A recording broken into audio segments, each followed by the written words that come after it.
Looking back to the very first day I picked up a guitar, I think I did many things right, but also many things wrong.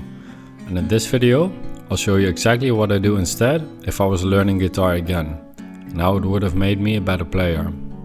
Alright, let's get into it. We live in an information age, and that's a good thing, because we can find endless song tutorials, courses, etc. And it's also a bad thing, because, well, we can find endless song tutorials, courses, etc. They say all roads lead to Rome, but you won't get there if you keep switching roads. Admittedly, I suffer a bit from shiny object syndrome. While all this variation kept playing fun, I would have done better if I picked one road and stuck with it. There are many courses to pick from, experts to learn from, both paid and free, and many are really good. Pick one and stick with it for a while. Focus on one style, a handful of techniques, and actually get good at that. Once you've got that base, you can explore anything you want. But early on, chasing everything at once just slows you down.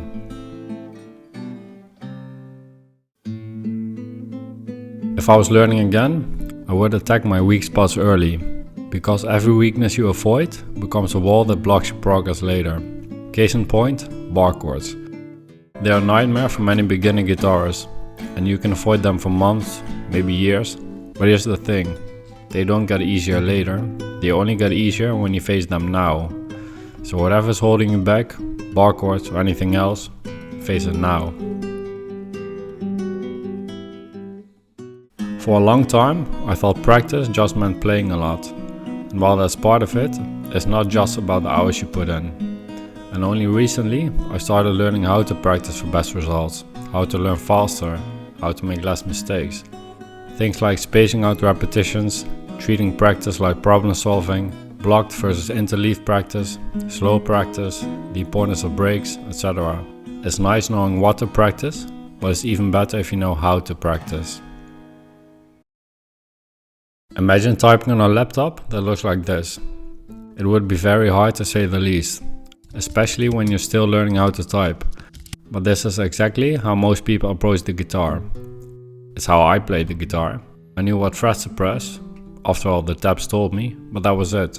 Learning the fretboard unlocks your potential, and everything suddenly starts making more sense. And you don't have to memorize all the notes within 1 week of picking up the guitar, but putting the time in from the beginning to learn the notes, one string and one fret at a time, will pay so much dividends in the long run.